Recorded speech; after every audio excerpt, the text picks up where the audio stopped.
بسم اللہ الرحمن الرحیم۔ یا نبی سلام علیکہ، یا رسول سلام علیکہ، یا ایھا النبی انا ارسلناک شاہدا ومبشرا ونذیرا۔ صدق اللہ العظیم۔ اللہ تعالیٰ کی حمد و ثنا کے بعد آج عقیدہ حاضر و ناظر کے اوپر چند مروضات میں عرض کروں گا کہ عقیدہ حاضر و ناظر کیا ہے، اور ہم جو حاضر و ناظر کا عقیدہ رکھتے ہیں اس کا مفہوم اور معنی کیا ہے، اور اس کے اوپر قرآن و سنت کے دلائل کیا ہیں۔ سب سے پہلے حاضر و ناظر کا جو اصل عقیدہ ہے وہ عقیدہ یہ ہے کہ اللہ تعالیٰ نے جب سے نبی اکرم صلی اللہ علیہ وسلم کی روح مبارک کو تخلیق فرمایا، پیدا فرمایا، اس وقت سے لے کر یوم ولادت تک آقا کریم علیہ السلام پوری کائنات کے حالات کا مشاہدہ فرماتے رہے، اور اس کے بعد اپنی ظاہری حیات طیبہ میں کائنات کے تمام امور کا رسول اللہ صلی اللہ علیہ وسلم مشاہدہ فرماتے رہے، اور آج قبر انور کے اندر آقا کریم علیہ السلام اپنی قبر کے اندر زندہ ہیں، اور پوری کائنات میں ہونے والے تمام امور کا رسول اللہ آج بھی مشاہدہ فرما رہے ہیں۔ یہ ہمارا عقیدہ ہے۔ اچھا، اس کے اوپر خوارج کچھ بالکل بیوقوفانہ جاہلانہ اعتراض کرتے ہو، کہتے ہیں دیکھو تم کہتے ہو نبی پاک ہر جگہ حاضر ناظر ہے، اگر کمرے میں نبی پاک ہے تو تم کرسی پہ کیوں بیٹھے ہو، اگر مسجد میں نبی پاک ہے تم مصلی پہ کیوں کھڑے ہو، تم ممبر پہ کیوں ہو؟ حالانکہ ایسا تو ہمارا عقیدہ ہی نہیں ہے، یہ تو بالکل ان کے جاہلانہ سوالات ہیں۔ مثال لے لیجئے، آسمان پر سورج ہے، سورج چمکتا ہے، اب سورج آسمان پر ہے لیکن پوری کائنات کے اندر اس کی روشنی پھیلی ہوئی ہے، گرمی پھیلی ہوئی ہے، دھوپ پھیلی ہوئی ہے۔ اسی طرح نبوت کا آفتاب قیامت تک گنبد خضرا میں رہے گا، لیکن اس آفتاب کی نگاہ نبوت کائنات کے تمام جگہوں پر رہے گی۔ رسول اللہ کی روحانیت، آپ کی نگاہ، آپ کا فیض، یہ پوری کائنات پہ رہے گا۔ یہ ہمارا عقیدہ ہے، اور قیامت تک آقا کریم علیہ السلام اپنی قبر میں رہیں گے، البتہ جب چاہیں، جس وقت چاہیں، جس جگہ چاہیں، آپ جسم مثالی کے ساتھ جہاں چاہیں تشریف لے جا سکتے ہیں۔ اچھا، اب اس عقیدے کے اوپر دلائل سنیے۔ اللہ تعالیٰ نے ارشاد فرمایا وَكَذَلِكَ جَعَلْنَاكُمْ أُمَّةً وَسَطًا، فرمایا ہم نے تم کو درمیانی امت بنایا، لِتَكُونُوا شُهَدَاءَ عَلَى النَّاسِ، تاکہ تم لوگوں پر گواہ ہو جاؤ، وَيَكُونَ الرَّسُولُ عَلَيْكُمْ شَهِيدًا، اور رسول تم پر گواہ ہے۔ اب اس آیہ مبارکہ کی تفسیر صحیح بخاری حدیث نمبر 4487 کتاب التفسیر کے اندر 13واں باب وَكَذَلِكَ جَعَلْنَاكُمْ أُمَّةً وَسَطًا، اس کی تفسیر میں امام بخاری رحمۃ اللہ لکھتے ہیں، اور سنن ابن ماجہ کے اندر حدیث نمبر 785 اس کے اندر امام محمد بن یزید ابن ماجہ رحمۃ اللہ علیہ آپ لکھتے ہیں، بڑی پیاری بات اس کے اندر آپ یہ اس کی تفسیر میں فرماتے ہیں۔ امام ابن ماجہ لکھتے ہیں کہ حضرت جناب ابو سعید خدری رضی اللہ تعالیٰ عنہ آپ اس حدیث پاک کو بیان فرماتے ہیں۔ جناب ابو سعید خدری رضی اللہ تعالیٰ عنہ فرماتے ہیں کہ قال رسول اللہ صلی اللہ علیہ وسلم، نبی صلی اللہ علیہ وسلم نے فرمایا یدعونہم یوم القیامہ، فرمایا قیامت والے دن جناب سیدنا نوح علیہ السلام کو بلایا جائے گا، اور بلا کے فیقول لبیک وسعدیک، وہ کہیں گے اللہ میں حاضر ہوں، فیقول لگتا کیا تو نے اپنی امت کو میرا پیغام پہنچا دیا؟ تو جناب نوح علیہ السلام عرض کریں گے الہی میں نے تیرا پیغام ان کو پہنچا دیا۔ وہ کہیں گے الہی نہیں، نوح علیہ السلام کی قوم مکر جائے گی، وہ کہیں گے ہمیں تو یا اللہ یہ تو ہم تو جانتے ہی نہیں کون ہے، یہ تو آئے نہیں ہمارے پاس، ہم ان سے واقف نہیں ہیں۔ تو اس وقت فیقال من شہد لک، نوح علیہ السلام کو کہا جائے گا کہ اے نوح آپ کی تبلیغ کے اوپر گواہ کون ہے؟ تو نوح علیہ السلام اس وقت کہیں گے فیقول، نوح علیہ السلام کہیں گے محمد و امتہ، میری تبلیغ کی گواہی رسول اللہ دیں گے اور ان کی امت دے گی۔ فتدعى امت محمد صلی اللہ علیہ وسلم، نبی صلی اللہ علیہ وسلم کی امت کو بلایا جائے گا، ہمیں بلایا جائے گا، پوچھا جائے گا حل بلغ ھذا، کہ نوح علیہ السلام نے تبلیغ کی تھی؟ فیقولون نعم، سارے کہیں گے ہاں یا اللہ کی تھی، انہوں نے تبلیغ کی تھی۔ اس کے بعد تفسیر تبری کے اندر امام محمد بن جریر تبری رحمۃ اللہ علیہ فرماتے ہیں کہ نوح علیہ السلام کی قوم سوال کرے گی کہ یا اللہ یہ جو لوگ ہیں یہ تو اس وقت تھے نہیں، یہ کیسے گواہی دے سکتے ہیں؟ اس وقت اللہ تعالیٰ فرمائے گا امت محمد بتاؤ تم تو اس وقت تھے نہیں، تم کیسے گواہی دیتے ہو؟ تو اس وقت امت مصطفیٰ کہے گی الہی اگرچہ ہم اس وقت موجود نہیں تھے لیکن ہمارے نبی نے ہمیں بتایا تھا، ہم اپنے آقا مولا سے سن کر گواہی دے رہے ہیں۔ اور مزے والی بات، وہ کافر یہ نہیں کہہ سکیں گے کہ اے اللہ تیرے تو نبی صلی اللہ علیہ وسلم بھی اس وقت نہیں تھے، تو سرکار کیسے گواہی دے رہے ہیں؟ قیامت والے دن کافروں کا بھی یہ عقیدہ بن جائے گا کہ اللہ کے محبوب علیہ السلام پوری کائنات کا مشاہدہ فرماتے رہے ہیں، اس لیے وہ رسول اللہ کی گواہی کا انکار نہیں کر سکیں گے، اور ان کی گواہی کے اوپر جناب نوح علیہ السلام کی تبلیغ حقہ ثابت ہو جائے گی اور کافروں کو جہنم میں پھینک دیا جائے گا۔ سنن ابن ماجہ حدیث نمبر 4284 اس کے اندر بھی یہ، اور صحیح بخاری کے اندر یہ روایات موجود ہیں۔ اور اسی وجہ سے پھر اللہ تعالیٰ نے فرمایا وَكَذَلِكَ جَعَلْنَا، تم بھی گواہ ہو اور تم پر میرا نبی گواہ ہے، تم نبی صلی اللہ علیہ وسلم سے سن کے گواہی دو گے لیکن میرا نبی پوری کائنات کی دیکھ کر گواہی دے گا۔ قرآن کریم کی دوسری آیت اللہ تعالیٰ نے ارشاد فرمایا یا ایھا النبی انا ارسلناک شاہدا، اے میرے غیب کی خبریں دینے والے محبوب ہم نے آپ کو گواہ بنا کر بھیجا۔ شاہدن، گواہ۔ اب گواہ کون ہوتا ہے؟ مثال کے طور پر یہاں پر قتل ہو، مثلا یہ اس کمرے میں قتل ہوتا ہے، میں بطور گواہ جاتا ہوں کہ میں نے یہ قتل دیکھا ہے، میں کہوں گا کہ میں اس کمرے میں حاضر تھا، مثلا وہ قتل والی جگہ پہ نہیں، ادھر کرسی کے اوپر حاضر تھا لیکن اس قتل کا ناظر بھی تھا، یعنی گواہ بننے کے لیے حاضر ہونا بھی ضروری ہے، ناظر ہونا بھی ضروری ہے، اس کے بعد گواہی جا کے ہوتی۔ حاضر میں قتل کے اوپر حاضر نہیں ہوں، مطلب نوح علیہ السلام جب تبلیغ کر رہے تھے اپنی امت کو، نبی صلی اللہ علیہ وسلم اس کے اندر حاضر نہیں تھے، وہ آقا کریم علیہ السلام کے مشاہدہ کے اندر حاضر تھی قوم، اور رسول اللہ اس کے ناظر تھے، اس کو دیکھ رہے تھے۔ اب اللہ تعالیٰ نے فرمایا اے محبوب آپ کو گواہ بنا کر بھیجا۔ قاضی بیضاوی رحمۃ اللہ علیہ تفسیر بیضاوی کے اندر بدعوا شہداءکم من دون اللہ کی اس کی تفسیر میں کہتے ہیں شاہد، شہید، گواہ، یہ کس کو کہتے ہیں؟ آپ فرماتے ہیں والشہداء جمع شہید بمعنی الحاضر، شہید گواہ یا شاہد گواہ، اس کا مطلب ہوتا ہے کہ جو بندہ حاضر ہو، وہ کہتے ہیں اسی وجہ سے شہید جو اللہ کی راہ میں فوت ہو جائے، مر جائے، قتل ہو جائے، اللہ تعالیٰ نے فرمایا وَلَا تَقُولُوا لِمَن يُقْتَلُ فِي سَبِيلِ اللَّهِ، جو اللہ کی راہ میں قتل کیا جائے اس کو مردہ نہ کہو، وہ شہید ہے۔ شہید کیوں ہے؟ لِأَنَّهُ حَضَرَ مَا كَانَ يَرْجُو، کیونکہ اس کو جس ثواب کی امید تھی وہ اس کے پاس حاضر ہو گیا، یا اللہ کے فرشتے اس کے پاس حاضر ہو گئے، یا اللہ کے جلوے اس کے پاس حاضر ہو گئے، یعنی گواہ اس کو کہا جاتا ہے جو حاضر ہو۔ اب اس آیہ مبارکہ کی جو تفسیر ہے یہ یا ایھا النبی ارسلناک شاہدا، اس کی وہ تفسیر جو جناب آقا کریم نبی کریم صلی اللہ علیہ وسلم نے خود فرمائی، یہ المستدرک امام حاکم ہے صحیحین کی، اس کے اندر صفحہ نمبر 194 ہے، اس کے اوپر آقا کریم علیہ السلام نے اس قرآن کی آیت کی تفسیر خود بیان فرمائی۔ جناب ارباد بن ساریہ فرماتے ہیں، مستدرک امام حاکم کی حدیث نمبر 3619 ہے، ارباد بن ساریہ کہتے ہیں نبی صلی اللہ علیہ وسلم نے فرمایا انی عبداللہ، میں اللہ کا بندہ تھا، وہ خاتم النبیین اور ختم نبوت کے تاج والا تھا، وہ ابھی منجدل فی طینتی، ابھی میرے باپ آدم علیہ السلام مٹی میں گوندے جا رہے تھے، میں اس وقت بھی نبی تھا۔ اور پھر فرمایا انا دعوت ابی ابراہیم، میں اپنے ابراہیم باپ کی دعا ہوں، جب ابراہیم دعا کر رہے تھے فرمایا میں دیکھ بھی رہا تھا، سن بھی رہا تھا، وہ بشارت عیسیٰ، عیسیٰ علیہ السلام کی بشارت ہوں، اور اپنی والدہ آمینہ کا خواب ہوں۔ اور پھر آقا کریم علیہ السلام نے پھر یہ آیت پڑھی یا ایھا النبی ارسلناک شاہدا، اے نبی ہم نے آپ کو گواہ بنا کر بھیجا، یعنی رسول اللہ فرماتے ہیں جب آدم علیہ السلام مٹی میں گوندے جا رہے تھے میں اس وقت بھی گواہ تھا، دیکھ رہا تھا، جب عیسیٰ علیہ السلام جناب ابراہیم علیہ السلام میری والدہ دعائیں کر رہے تھے، خواب دیکھ رہے تھے، فرمایا میں گواہ تھا، کیا مانا؟ ان کو دیکھ بھی رہا تھا، ان کی دعاؤں کو سماعت بھی فرما رہا تھا، یہ مانا ہے حاضر و ناظر کا۔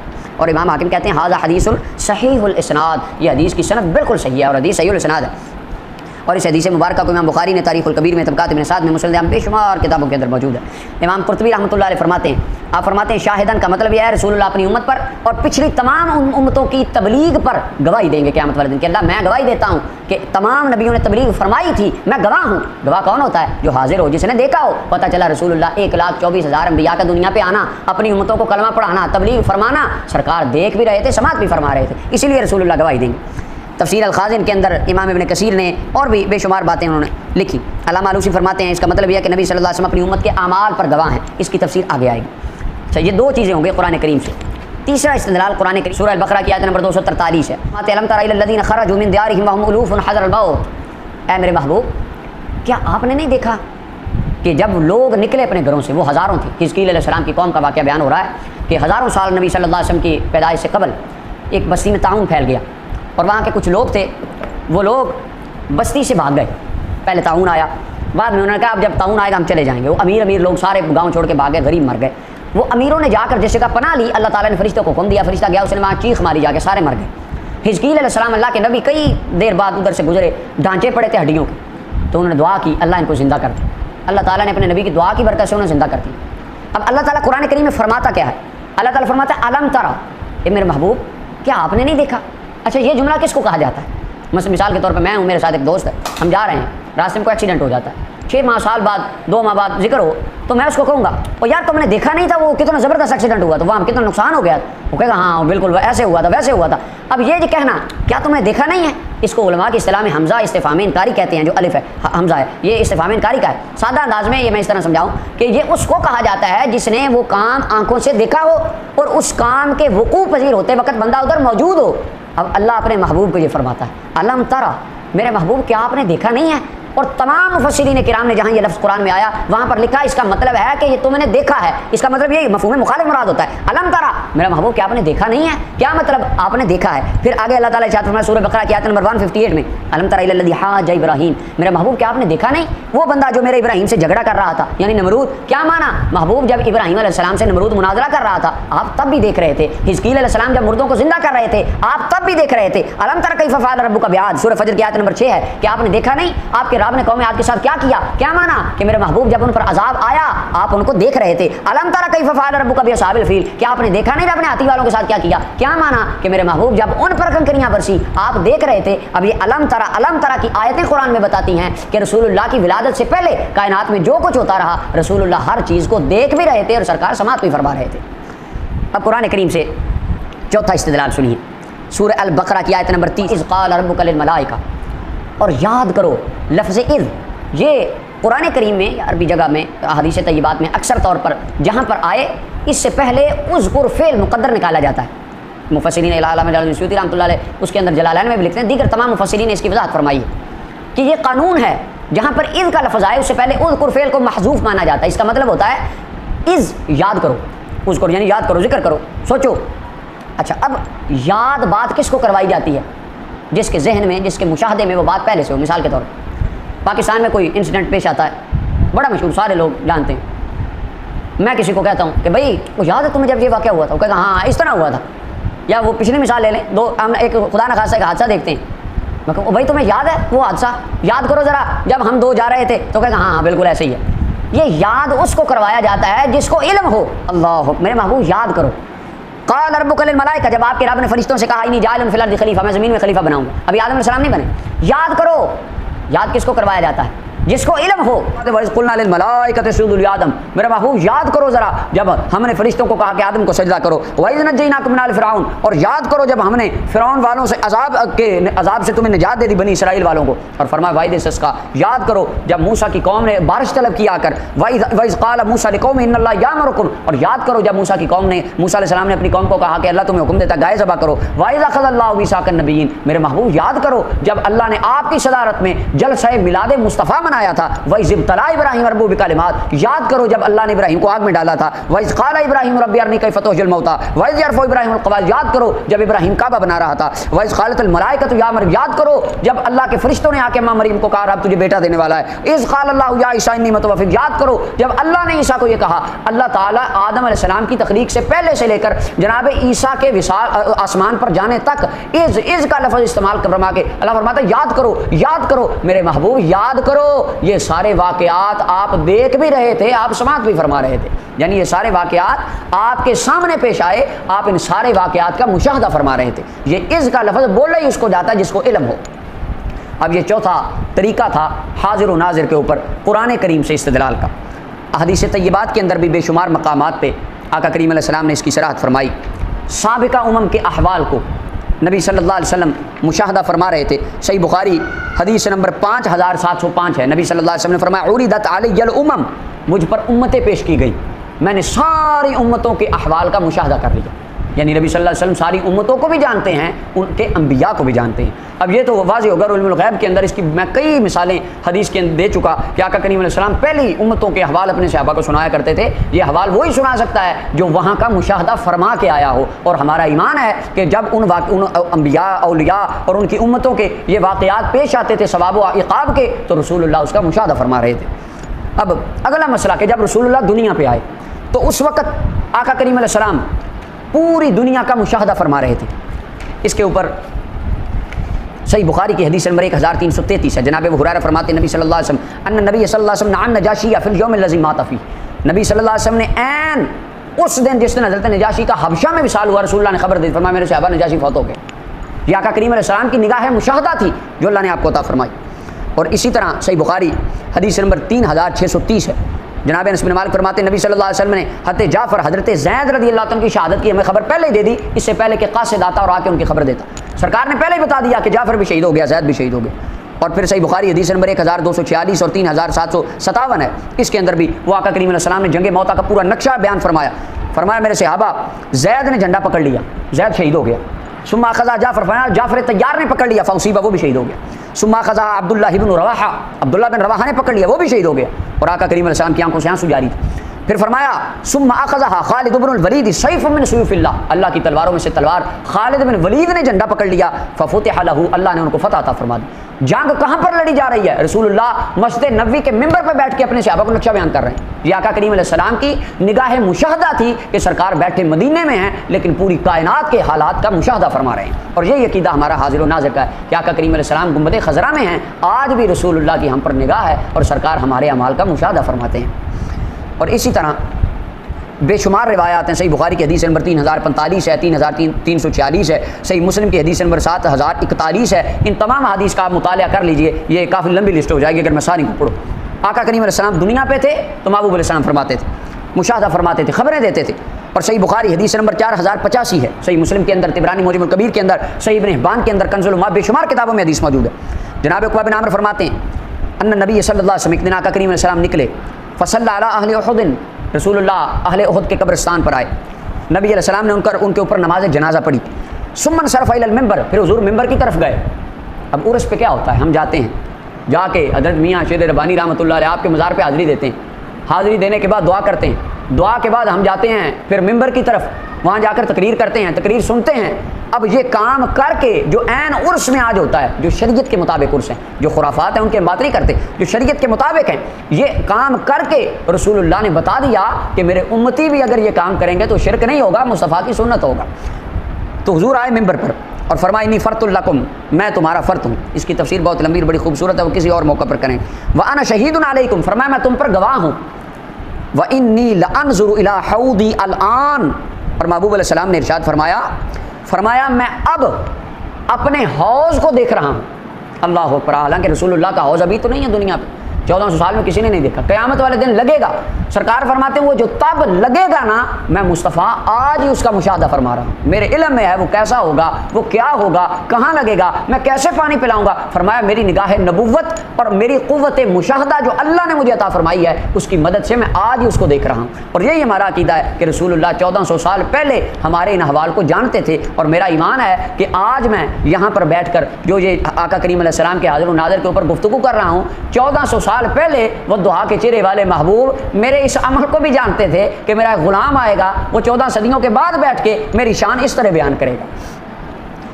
آقا کریم علیہ السلام ہر چیز کو روز ازل سے جانتے تھے، جب کہ اللہ تعالیٰ نے تخلیق فرمایا، مشاہدہ اللہ تعالیٰ کی ذات کرواتی رہی، اور آقا کریم علیہ السلام کی قوت مشاہدہ میں اضافہ ہوتا رہا۔ اب آگے سنن الترمذی کی روایت، بلکہ اس سے پہلے صحیح مسلم کی روایت سنیے، یہ میرے سامنے صحیح مسلم ہے، اس کے اندر حدیث نمبر 7258 ہے۔ آقا کریم علیہ السلام ارشاد فرماتے ہیں، محبوب علیہ السلام نے فرمایا، ثوبان رضی اللہ عنہ حدیث بیان کرتے ہیں، قال رسول اللہ صلی اللہ علیہ وسلم، محبوب علیہ السلام فرماتے ہیں، ان اللہ زوالی الارض، اللہ نے میرے لیے زمین کو لپیٹ دیا، فرأیت مشارقہا و مغاربہا، فرمایا میں نے زمین کا مشرق بھی دیکھ لیا، زمین کا مغرب بھی دیکھ لیا، کائنات میں کوئی ایسا خطہ باقی نہیں ہے جو رسول اللہ کے علم میں نہ ہو، رسول اللہ کائنات کے چپے چپے کو جاننے والے ہیں۔ اور پھر آگے تیسری حدیث سنن الترمذی کی حدیث نمبر 3235 ہے اور 3233 ہے، دو روایتوں کو ملا لیں۔ جناب معاذ بن جبل فرماتے ہیں، نبی صلی اللہ علیہ وسلم نے فرمایا میں نے خواب میں اپنے رب کو دیکھا، اللہ نے اپنا دست قدرت میرے دو کندھوں کے درمیان رکھا، فرمایا میرے سینے میں ٹھنڈ پڑ گئی، اور اس کے بعد فرمایا فتجلی لی کل شیء، اللہ، یہ عقیدہ حاضر و ناظر رسول اللہ نے خود بیان کر دیا، فرمایا میرے لیے کائنات کی ہر چیز روشن ہو گئی، وعرفت، اور میں نے کائنات کی ہر چیز کو پہچان لیا۔ یہی ہمارا عقیدہ ہے کہ رسول اللہ کائنات کے ذرے ذرے کو جانتے بھی ہیں، کائنات کے ذرے ذرے کو پہچانتے بھی ہیں، خواہ وہ مخلوقات ہوں یا جو بھی مخلوق ہو، ہر چیز رسول اللہ کے علم مبارک اور مشاہدہ کے اندر ہے، سرکار ہر چیز کو دیکھتے ہیں۔ اور ترمذی کی روایت 3233 میں فرمایا میں نے زمین و آسمان کی ہر چیز کو جان لیا، پہچان لیا۔ اب ایک حدیث پڑھی میں نے صحیح بخاری سے، دوسری پڑھی صحیح مسلم سے، اب اگلی روایت تیسری سنن الترمذی سے پڑھی۔ اب اس کے بعد ایک چوتھی روایت میں حلیۃ الاولیاء، یہ طبقات الاصفیاء علامہ ابو نعیم اصفہانی رحمۃ اللہ علیہ کی، اس کے اندر ایک روایت اس سے میں اب بطور تابع اور بطور شاہد پیش کرتا ہوں۔ اس حدیث مبارکہ کو، یہ حلیۃ الاولیاء ہے، اس کی جلد نمبر 6 ہے، صفحہ نمبر 86 ہے، حدیث نمبر 2072 ہے، امام ابو نعیم نے لکھا، اور اس کے علاوہ کنز العمال کے اندر علامہ ہندی نے لکھا، مجمع الزوائد کے اندر امام حسمی نے لکھا، جامع الاحادیث میں امام سیوطی نے لکھا، کتاب الفتن میں امام مرزی رحمۃ اللہ نے اس حدیث کو لکھا۔ حدیث سنیے۔ اب اس کے اندر عقیدہ حاضر و ناظر کی کمال کی وضاحت اور ایکسپلینیشن رسول اللہ صلی اللہ علیہ وسلم نے خود فرما دی، اور حدیث یہ حسن درجے کی حدیث ہے۔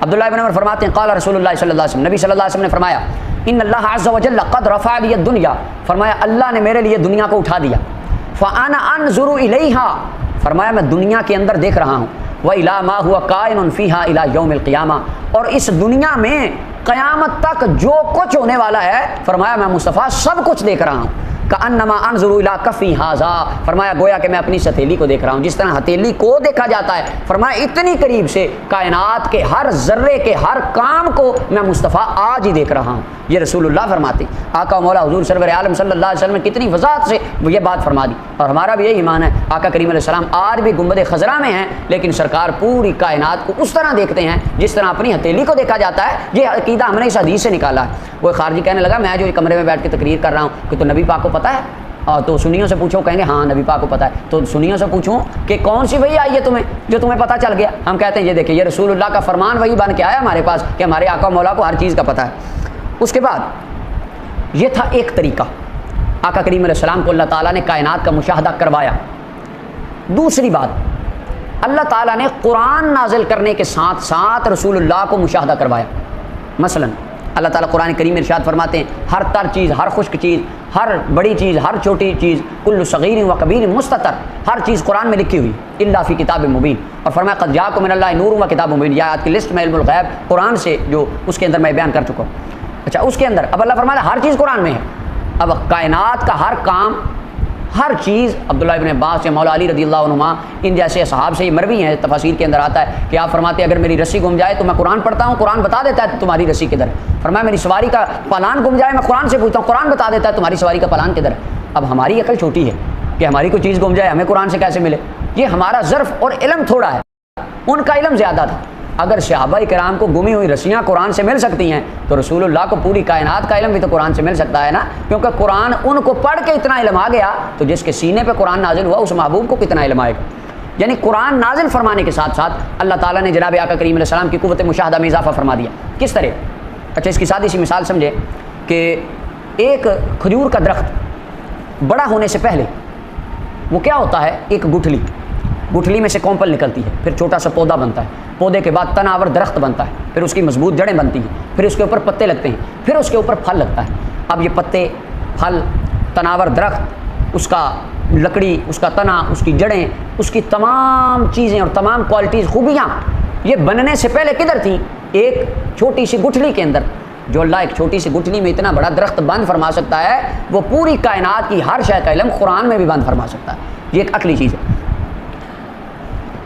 اس کے بعد تیسری چیز کہ آقا کریم علیہ الصلوۃ والسلام کا جو مشاہدہ ہے وہ محبوب علیہ السلام کا مشاہدہ اعمال کے ذریعے بھی ہم پر ہے کہ آقا کریم علیہ السلام کی بارگاہ میں ہمارے عمل پیش کیے جاتے ہیں اور رسول اللہ صلی اللہ علیہ وسلم ہمارے اعمال کا مشاہدہ فرماتے ہیں۔ اس کے اوپر حدیث ہے، آقا کریم علیہ السلام نے خود ارشاد فرمایا، مسند بزار کے اندر، مسند عبداللہ بن مسعود میں حدیث نمبر 1925 ہے، یہ میرے ہاتھ میں مجمع الزوائد ہے، امام حشمی رحمۃ اللہ علیہ کی اس کی 8ویں جلد ہے، صفحہ نمبر 427 ہے، حدیث نمبر 14250 ہے۔ المطالب العالیہ میں امام ابن حجر اسقلانی نے اس حدیث کو لکھا اور باب قائم فرمایا، باب برکت النبی صلی اللہ علیہ وسلم حیا و میتا، کہ رسول اللہ دنیا پہ بھی برکت والے، قبر میں بھی برکت والے، سبحان اللہ۔ جامع الحدیث میں امام سیوطی نے لکھا، کنز العمال میں علامہ ہندی نے لکھا، البدایہ والنہایہ میں امام ابن کثیر نے اس حدیث کو لکھا، اور حدیث کی سند بالکل صحیح ہے۔ حدیث سنیے، عبداللہ بن مسعود فرماتے ہیں نبی صلی اللہ علیہ وسلم فرمایا، ان للہ ملائکۃ سیاحین، فرمایا اللہ کے کچھ فرشتے ہیں وہ زمین پہ پھرتے ہیں، ان کا کام کیا ہے؟ فرمایا میری امت کا سلام مجھے لا کے پہنچا دیتے ہیں۔ میرا کو امتی جو مجھ پہ سلام پڑھتا ہے نا، مصطفیٰ جان رحمت پہ لاکھوں سلام جو سنی پڑھتے ہیں نا، سرکار نے فرمایا یہ کچھ فرشتوں کی ڈیوٹی رب نے لگائی ہے، ان کا ایک ہی کام ہے، میرا امتی جدھر کھڑا ہو کے سلام پڑھے گا وہ سلام اٹھا کے میری بارگاہ میں لے آئیں گے، یا رسول اللہ فلاں بن فلاں نے فلاں علاقے میں، فلاں مسجد میں، فلاں گھر میں، فلاں محفل میں آپ کی ذات پہ درود و سلام پڑھا ہے۔ اس کے بعد عبداللہ بن مسعود فرماتے ہیں نبی صلی اللہ علیہ وسلم نے فرمایا، حیاتی خیر لکم، فرمایا میرا زندہ رہنا تمہارے لیے بہتر ہے میرے صحابہ، تم مجھ سے باتیں کرتے ہو، میں تم سے باتیں کرتا ہوں، اللہ کا قرآن آتا ہے میں تمہیں وہی سناتا ہوں، وفاتی خیر لکم، فرمایا میرا دنیا سے جانا بھی تمہارے لیے بہتر ہے۔ وہ کس طرح؟ تعرض علی اعمالکم، رسول اللہ فرماتے ہیں میری بارگاہ میں تمہارے عمل پیش کیے جائیں گے، فما رأیت من خیر حمدت اللہ، فرمایا جو اچھے عمل دیکھوں گا اللہ کا شکر کروں گا، وما رأیت من شر استغفرت اللہ لکم، اور جو عمل تمہارا کوئی برا دیکھوں گا، خلاف شرع دیکھوں گا، فرمایا اللہ سے میں مصطفیٰ تمہارے گناہوں کی بخشش کی دعا کیا کروں گا۔ اللہ اکبر۔ تو یہ رسول اللہ خود فرما رہے ہیں کہ تمہارے عمل میری بارگاہ میں پیش کیے جائیں گے اور میں قیامت تک تمہارے اعمال کا مشاہدہ کرتا رہوں گا کہ کون ہے، کس کا بیٹا ہے، کہاں رہتا ہے، کیا کرتا ہے۔ فرمایا ہر چیز میری بارگاہ میں قیامت تک پیش کی جاتی رہے۔ اب اس کے بعد آگے جناب آقا کریم علیہ السلام نے ارشاد فرمایا، سنن ابن ماجہ کی روایت ہے، حدیث نمبر 1636 ہے۔ آقا کریم علیہ السلام ارشاد فرماتے ہیں، صحابہ کرام بیٹھے تھے، درود پاک کی بات چل رہی تھی، جناب آقا کریم علیہ السلام نے ارشاد فرمایا، سنن ابن ماجہ حدیث نمبر 1636 اور 1637۔ مزے والی بات یہ ہے کہ البانی جن کو محقق اعظم سعودی عرب کا یہ اہل حدیث بابی علماء کہتے ہیں، وہ فرماتے ہیں کہ یہ حدیث صحیح ہے، حدیث نمبر 1636 یہ حدیث صحیح ہے، اس کی سند صحیح ہے۔ امام حاکم رحمۃ اللہ علیہ مستدرک میں فرماتے ہیں اس کی سند صحیح ہے، لیکن وابیوں کے کالم علامہ زبیر علی زئی ان کی تحقیم والی ابن ماجہ میرے ہاتھ میں، انہوں نے دونوں روایتوں کے نیچے ٹھوک کے لکھا کہ حدیث ضعیف ہے۔ وجہ کوئی وجہ نہیں، کہتے ہیں علت قادح ہے اس کے اندر، بس وہ ایک وجہ ہے، کیا کہتے ہیں وہ بتانی نہیں، وہ میں بتاتا ہوں۔ وہ وجہ یہ ہے کہ اس کے اندر رسول اللہ کی شان ہے، رسول اللہ کی عظمت ہے، اور جو یہ خارجیوں کا یہ طرز عمل جس کی حدیث کے اندر نبی علیہ السلام کی شان بیان ہو، یہ قیامت تک وہ کہتے ہیں یہ ضعیف ہے، مانتے ہیں۔ کوئی حدیث رسول اللہ کی شان میں ہو، صحابہ کی شان میں ہو، جس سے عقیدہ اہل سنت کا ثبوت ملتا ہو، یہ کہیں گے وہ حدیث ضعیف ہے، بس یہ ان کا کلی اصول ہے، ایک ہی اصول ہے بس۔ اچھا خیر انہوں نے وہاں بھی یہاں بھی بیچاروں نے وہ اصول تو چلایا، لیکن امام حاکم رحمۃ اللہ علیہ آج سے کئی 100 سال پہلے کہہ گئے حدیث صحیح ہے، اور علامہ البانی وہ سعودی عرب سے فتویٰ آ گیا، وہ کہتے ہیں حدیثیں صحیح ہیں۔ حدیث سنیے، یہ دونوں روایتوں کے الفاظ ملا کر میں پیش کر رہا ہوں۔ جناب اوس بن اوس رضی اللہ تعالیٰ عنہ اور حضرت ابو الدرداء، دو صحابہ سے حدیث مروی، آپ فرماتے ہیں نبی صلی اللہ علیہ وسلم نے فرمایا، آقا کریم علیہ السلام نے فرمایا، اکثر الصلاۃ علیہ یوم الجمعہ، جمعے والے دن کثرت سے میری بارگاہ پر میری ذات پر درود پڑھا کرو۔ فرمایا فإن صلاتکم معروضۃ علیہ، تمہارا درود پڑھنا میری بارگاہ میں پیش کیا جاتا ہے۔ اور اس کے بعد محبوب علیہ السلام نے فرمایا وَإِنَّ أَحَدًا لَن يُصَلِّ عَلَيَّ إِلَّا عُرِضَتْ عَلَيَّ صَلَاتُهُ حَتَّى يَفْرُغَ مِنْهَا، فرمایا جب تک تم درود پڑھتے رہتے ہو میری بارگاہ میں آتا رہتا ہے، پیش ہوتا رہتا ہے۔ اچھا صحابی اٹھے، عرض کی یا رسول اللہ وبعد الموت، آپ کے دنیا سے چلے جانے کے بعد بھی ہم درود پڑھیں گے؟ وَكَيْفَ تُرَدُ صَلَاتُنَا عَلَيْكَ وَقَدْ أَرَمْتَ، یا رسول اللہ پھر بھی آپ کے پاس آئے گا؟ ان کو علم نہیں تھا، علم میں اضافے کے لیے انہوں نے سوال کر لیا۔ آقا کریم علیہ السلام نے فرمایا ہاں وبعد الموت، دنیا سے جانے کے بعد بھی درودوں کی لسٹیں، سلاموں کی لسٹیں مصطفیٰ کی بارگاہ میں آتی رہیں گی۔ فرمایا ان اللہ حرم علی الارض ان تاکل اجساد الانبیاء، اللہ نے زمین پر حرام کر دیا نبیوں کے جسموں کو کھانا، فنبی اللہ حی یرزق، اللہ کا نبی زندہ بھی ہوتا ہے، قبر میں اس کو رزق بھی دیا جاتا ہے اور اس کے اوپر عمل بھی پیش ہوتے ہیں۔ فرمایا میں سنتا رہوں گا، تمہارے اعمال کی لسٹیں میری بارگاہ میں آتی رہیں گی۔ اچھا یہ شان جناب آقا کریم اور اس حدیث پاک کو یہ سنن ابن ماجہ کی صرف ادھر نہیں ہے، یہ امام حاکم نے المستدرک کے اندر، مصنف ابن ابی شیبہ امام بخاری کے استاذ اس کے اندر، آپ نے اپنی کتاب کے اندر، امام بیہقی نے شعب الایمان میں، کنز الایمان میں، بے شمار کتابوں میں یہ حدیث موجود ہے۔ اس کے بعد صحیح مسلم کی روایت، اگرچہ عین ممکن کو بندہ اس روایت کا انکار کر دے، نبی صلی اللہ علیہ وسلم نے صحیح مسلم کی حدیث نمبر 1233 ہے، محبوب علیہ السلام نے فرمایا عرضت علی اعمال امتی، مجھ پر میری امت کے اعمال پیش کیے گئے، میں نے اچھے عمل بھی دیکھے برے بھی دیکھے۔ صحیح مسلم حدیث نمبر 1233، یعنی اس سے پتہ چل گیا واضح طور پہ، صحیح حدیث کی روشنی میں واضح ہو گیا کہ رسول اللہ کی بارگاہ میں قیامت تک عمل پیش ہوتے رہیں گے اور سرکار ان اعمال کا مشاہدہ فرماتے رہیں گے۔ اچھا یہ شان، اب یہاں پر کوئی سوال کر سکتا ہے کہ اچھا یہ جو بات ہے اعمال پیش کرنے کی، یہاں پر تو کچھ وہابی دیوبندی بھی ہمارے ساتھ مل جائے، کہتے ہیں ہاں اتنی بات ٹھیک ہے، نبی صلی اللہ علیہ وسلم پر عمل پیش ہوتے ہیں، یہ حیاتی ہیں جو دیوبندیوں میں، ایک مواتی گروپ ہے ایک حیاتی گروپ ہے، دو فرقے ہیں ان کے بھی، تو حیاتی جو فرقہ ہے وہ کہتے ہیں ہاں یہ بات تو چلو ہم مانتے ہیں، سرکار کی بارگاہ میں عمل جاتے ہیں پیش ہوتے ہیں، لیکن وہ کہتے ہیں نہیں سرکار دیکھتے نہیں ہیں، وہ خیر وہ پیچھے میں بات کر رہا ہے۔ خارجی بھی یہی کہتے ہیں دیکھیں بھائی جب عمل پیش ہوتے ہیں تو سرکار دیکھتے تو نہیں ہیں، کیونکہ عمل چلے جاتے ہیں، اگر عمل چلے جاتے ہیں تو دیکھتے کیسے ہیں، اگر دیکھتے ہیں تو عمل کیسے جاتے ہیں؟ طبرانی معجم الکبیر کے اندر، یہ میرے سامنے طبرانی معجم الکبیر ہے، اس کے اندر حدیث پاک ہے، جناب آقا کریم علیہ السلام نے ارشاد فرمایا، یہ طبرانی معجم الکبیر ہے، حدیث نمبر 8886، عبداللہ ابن مسعود فرماتے ہیں ان ربکم تعالی لیس عندہ لیل ولا نہار، فرمایا اللہ کی بارگاہ میں دن رات نہیں ہوتی، یہ تمہارے لیے ہے، فرمایا اللہ تو نور ہے، آسمان و زمینوں کا نور ہے، فرمایا فتعرض علیہ اعمالکم بالامس، ہر شام کے وقت تمہارے عمل اللہ کی بارگاہ میں پیش کیے جاتے ہیں۔ اب سوال ہے اللہ میں ہر وقت دیکھتا ہے کہ نہیں؟ کہیں گے جی دیکھتا ہے، تو پھر پیش کیوں کیے جاتے ہیں؟ بھائی اللہ تعالیٰ ہر وقت اپنی مخلوق کے اوپر نگاہ رکھتا ہے، لیکن اللہ تعالیٰ کی ذات کے لائق، اس کی شان کے لائق، اس کی ذات کا پروٹوکول یہ ہے کہ فرشتے بندوں کے اعمال اس کی بارگاہ میں لے جا کر پھر پیش کرتے ہیں۔ اسی طرح اللہ تعالیٰ نے اپنی عطا سے اپنے محبوب کریم صلی اللہ علیہ وسلم کو قوت مشاہدہ بھی عطا فرمائی. رسول اللہ پوری کائنات کا مشاہدہ بھی فرماتے ہیں، اور ساتھ بارگاہ محمدی کا یہ پروٹوکول ہے کہ فرشتے اعمال غلاموں کے اٹھا اٹھا کے سرکار کی بارگاہ میں پیش کرتے ہیں.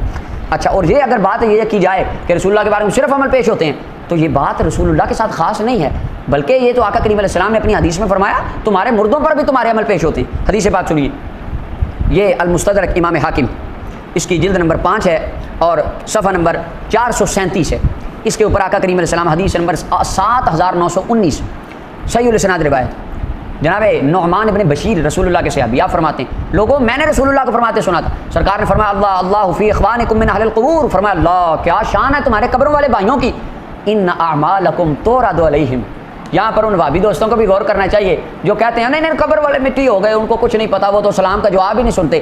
اب امام حاکم کہتے ہیں ھذا حدیث صحیح الاسناد، حدیث کی سند بھی صحیح ہے، فرمانے والے رسول اللہ کے صحابی ہیں، بات رسول اللہ کی ہے. اللہ کے محبوب فرماتے ہیں تمہارے قبروں والے بھائیوں کی کیا شان ہے، ان اعمالکم تورد علیہم، تمہارے عمل قبروں والوں پر پیش کیے جاتے ہیں. اللہ تمہارے کاموں کی لسٹیں تمہارے عزیز و اقارب قبروں والوں کو دکھاتا ہے کہ یہ دیکھو تمہارے بندوں نے، یا فرشتے لے کے جاتے ہو کہتے ہیں یہ دیکھو اس نے یہ کیا یہ کیا، یہ بات تو قبروں والوں میں پیش کی جاتی ہے. اچھا، اس کے اندر یہ الفاظ تھے. اب آگے دیکھیے، یہ میرے سامنے مسند ابی داود طیالسی ہے، یہ امام بخاری رحمۃ اللہ علیہ کے زمانہ کے محدث تھے. اچھا، یہ اس کے اندر مسند ابی داود طیالسی کے اندر یہ حدیث نمبر 1794، حضرت جابر بن عبداللہ فرماتے ہیں نبی صلی اللہ علیہ وسلم نے ارشاد فرمایا ان اعمالکم تورد علی اشائرکم واقربائکم فی قبورہم. رسول اللہ فرماتے ہیں تمہارے عمل تمہارے خاندان والوں پر، قریبی رشتہ داروں پر قبروں میں پیش کیے جاتے ہیں. مثلا آپ کے دادا، والد، والدہ یا قریبی رشتہ دار جو جن کے ساتھ انسان کا ریلیشن وہ فوت ہو گئے، قبروں میں چلے گئے، سرکار فرماتے ہیں تمہارے نامہ اعمال کی لسٹیں ان کو بھی دکھائی جاتی ہیں. فَإِن كَانَ خَيْرًا اسْتَبْشَرُوا بِذَلِكَ، اگر تو اچھے کام دیکھیں، بندہ نماز پڑھتا ہے، قرآن پڑھتا ہے، نیک کام کرتا ہے، فرمایا قبروں والے قبروں میں خوش ہوتے ہیں. وَإِن كَانَ غَيْرَ ذَلِكَ، اگر اس کے علاوہ برے کام دیکھیں تو وہ کہتے ہیں اللہم ان یعملوا بطاعتک، اللہ اس کو توفیق دے کہ یہ تیری فرما برداری والے کام کرے. وہ ناراض ہو کے دعا کرتے ہیں. یہ آقا کریم علیہ السلام فرماتے ہیں. اس حدیث کو امام طبرانی نے معجم الاوسط کے اندر بیان کیا، پہلی جلد صفحہ نمبر 56 کے اوپر. یہ امام ابو داؤد نے بھی اس کو، اور حضرت امام مسند ابی داؤد طیالسی کے اندر بھی اس حدیث کو لکھا.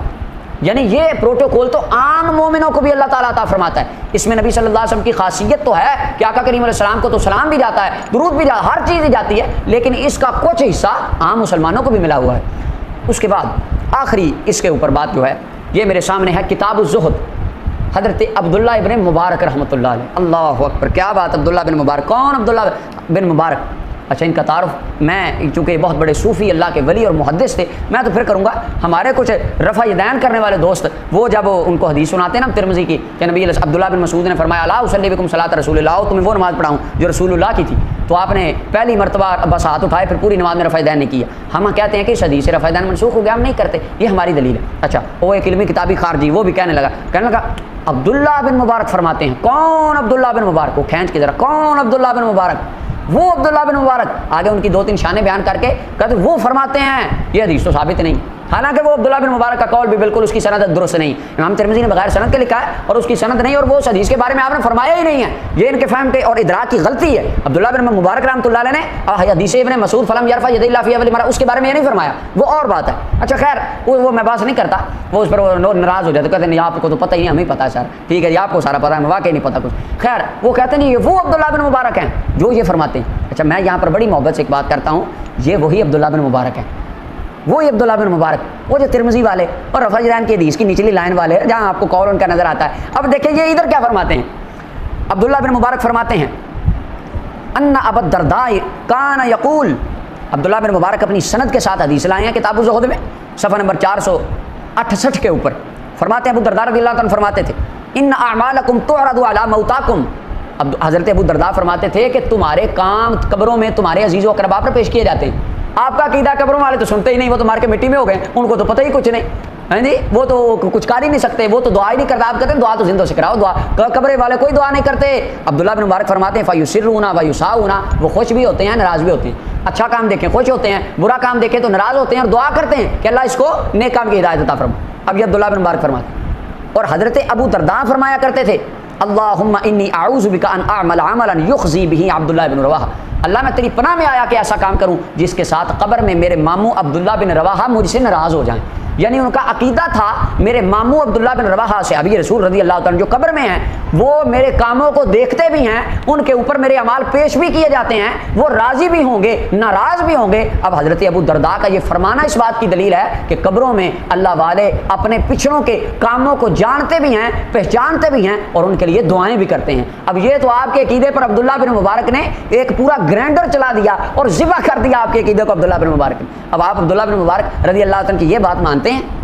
اس کے بعد اگلی روایت میں عبداللہ بن مبارک اپنی سند کے ساتھ حدیث لکھتے ہیں انہ سمع سعید بن المسیب، جناب سعید بن مسیب رضی اللہ عنہ سے آگے پیچھے دو راوی، پوری سند یہاں پر فرماتے ہیں لیس من یوم الا یعرض فیہ علی النبی صلی اللہ علیہ وسلم امتہ غدوۃ وعشیۃ، ہر دن نبی صلی اللہ علیہ وسلم کی بارگاہ میں سرکار کی پوری امت کا نقشہ پیش کیا جاتا ہے۔ فیعرفہم بسیماہم، رسول اللہ اپنے غلاموں کو اور صبح اور شام دو مرتبہ پیش کیا جاتا ہے پوری امت کو۔ فیعرفہم بسیماہم، رسول اللہ اپنے غلاموں کو ان کی نشانیوں سے پہچانتے ہیں، سرکار پہچانے یہ وہ ہیں جو میرے نام پہ آنے پر انگوٹھے چومتے ہیں، یہ وہ ہیں جو کھڑے ہو کر مجھ پر درود و سلام پڑھتے ہیں، یہ وہ ہیں جو نماز پڑھتے ہیں، یہ وہ ہیں جو حرام کام سے بچتے ہیں، یہ وہ ہیں جو میری تعلیمات پر عمل کرتے ہیں، نیکی کرتے ہیں، صلہ رحمی کرتے ہیں، نشانیوں کے ساتھ رسول اللہ اپنی امت کو پہچانتے ہیں۔ یہ عبداللہ بن مبارک فرما رہے ہیں، حدیث لکھتے ہیں، فرمایا وہ اعمال دکھائے کیوں جاتے ہیں؟ اسی اعمال کو دیکھنے کے ساتھ قیامت والے دن رسول اللہ اپنی امت کے عملوں کی گواہی ارشاد فرمائیں گے۔ اب آقا کریم علیہ السلام کی قوت مشاہدہ کو تین طرح سے عقیدہ حاضر و ناظر کے اندر سمو دیا گیا۔ سب سے پہلے کہ آقا کریم علیہ السلام اولین و آخرین کا مشاہدہ فرماتے رہے، آقا کریم علیہ السلام کو قرآن کے ذریعے قوت مشاہدہ کے اندر اضافہ عطا فرمایا گیا۔ اور تیسری چیز پوری کائنات کو رسول اللہ اس طرح دیکھتے ہیں جس طرح اپنی ہتھیلی کو دیکھتے ہیں۔ اور پھر چوتھی چیز کہ آقا کریم علیہ السلام کی بارگاہ میں اعمال کی روزانہ لسٹیں پیش، محبوب علیہ السلام جانتے بھی ہیں، پہچانتے بھی ہیں، ہمارا سلام سنتے بھی ہیں، اس کا جواب بھی ارشاد فرماتے ہیں۔ حاضر و ناظر کا مفہوم بیان کرتے ہوں بھائی، اتنے لمبے لمبے مفہوم اس مختصر وقت میں۔ حاضر مانے ایک تو لغوی معنی ہوتا ہے، حاضر بمانے موجود اور ناظر بمانے دیکھنے والا۔ اس اعتبار سے اللہ تعالیٰ کو بھی حاضر ناظر کہہ سکتے ہیں لغوی معنی کے اعتبار سے، لیکن شرعی طور پہ حاضر و ناظر وہ ہوتا ہے جو ایک مقام پر بیٹھا ہو اور اس کو اللہ نے اضافی قوتوں سے نوازا ہو، وہ دور و نزدیک دیکھ سکتا ہو، پوری کائنات کو یوں دیکھے جیسے یہ ہتھیلی، دور و نزدیک کی آواز سننے پر قادر ہو، اور جہاں چاہے وہ تصرف کر سکتا ہو ایک ہی مقام پر بیٹھ کے، چاہے ہاتھ بڑھا کر اور چاہے خود جا کر، جس میں یہ صفات جمع ہوتی ہیں اس کو کہتے ہیں حاضر و ناظر۔ اور شرعی طور پر ہمارے نبی حاضر و ناظر ہو سکتے ہیں، اللہ کے لیے شرعی طور پر حاضر و ناظر نہیں کہا جا سکتا، کیونکہ اس میں کیا شرط ہے؟ ایک مقام پر بیٹھ کر، اور اللہ تعالیٰ جگہ اور مکان سے پاک و صاف ہے۔ اس لیے جال حق میں حکیم الامت احمد یار خان نعیمی رحمۃ اللہ علیہ فرماتے ہیں کہ اللہ کو حاضر ناظر جاننا بے دینی ہے۔ تو کس اعتبار سے؟ شرعی اصطلاح کے اعتبار سے آپ نے بیان فرمایا۔ ہمارا عقیدہ یہ ہے کہ ہمارے آقا صلی اللہ علیہ وسلم اپنی قبر انور میں بالکل ویسے حیات ہیں جیسے آج سے کم و بیش 1500 سال پہلے آپ دنیا میں جلوہ افروز تھے، دور و نزدیک کی آوازیں سنتے ہیں اللہ تعالیٰ کی قدرت کاملہ سے، اور پورے تمام کائنات کو ایسے دیکھتے ہیں جیسے یہ ہتھیلی۔ اور میرے آقا تصرف فرما کے چاہیں تو وہیں سے تصرف فرما سکتے ہیں، چاہیں تو اپنے جسم کے ساتھ تشریف لا سکتے ہیں۔ اب اس سب کے اوپر دلائل موجود ہیں، اب ٹائم نہیں ہے ایک حاضر ناظر کا بیان رکھیں، یہاں پر پورے دلائل کے ساتھ آپ کو بیان کرتے ہیں، قرآن و حدیث کے دلائل کے ساتھ سب چیزیں موجود ہیں۔ یہ ہمارا عقیدہ ہے، اور اسی عقیدے کی بنیاد پر یہ آتا ہے اختلاف۔ نبی کریم صلی اللہ علیہ وسلم کو یا رسول اللہ دور سے کہنا جائز ہے کہ نہیں؟ جو نبی کریم کو حاضر ناظر نہیں مانتے وہ کہتے ہیں کیسے ہو سکتا ہے کہ نبی کریم اتنے دور بیٹھ کے یہاں سے آپ کی فریاد سن لیں، اور جو یہ کہتے ہیں نبی کریم سن سکتے ہیں دور و نزدیک کی آواز، وہ یا رسول اللہ کہتے ہیں کہ ہماری آواز وہاں تک پہنچے۔ صحیح عقیدہ کیا ہے؟ ہمارا مسلمانوں کا عقیدہ یہ ہے کہ جب ہم دور سے پکارتے ہیں تو اللہ تعالیٰ اپنی قدرت کاملہ سے ہماری آواز اپنے حبیب تک پہنچا دیتا ہے، اور جب پہنچا دیتا ہے تو ہمارے آقا سن بھی لیتے ہیں۔ تو اس کا مطلب ہے کہ نبی کریم کی سماعت کو ہم نے بنیاد نہیں بنایا، بنیاد کس کو بنایا؟ اللہ تعالیٰ کی قدرت کاملہ۔ اور یہی نظریہ بڑے بڑے دوسرے مکاتب فکر کے علماء نے اپنی کتابوں میں درج کیا ہے، جو میں چلو حوالہ نہیں دے رہا ہوں لیکن دیا ہے، اور یہی لکھا ہے کہ اگر کوئی یہ مانتا ہے کہ اللہ تعالیٰ قدرت کاملہ سے آواز وہاں تک پہنچا دیتا ہے تو اب وسیلہ کیا بنا؟ اللہ کی قدرت کاملہ، اور پھر نبی سن لیتے ہیں، اس میں کوئی مسئلہ نہیں۔ لیکن اگر کوئی یہ سوچے کہ اللہ تعالیٰ کے بغیر نبی دور کے سن لیتے ہیں، یہ پھر شرک بن جائے گا، یہ پھر غلط ہے، یہ نظریہ صحیح نہیں۔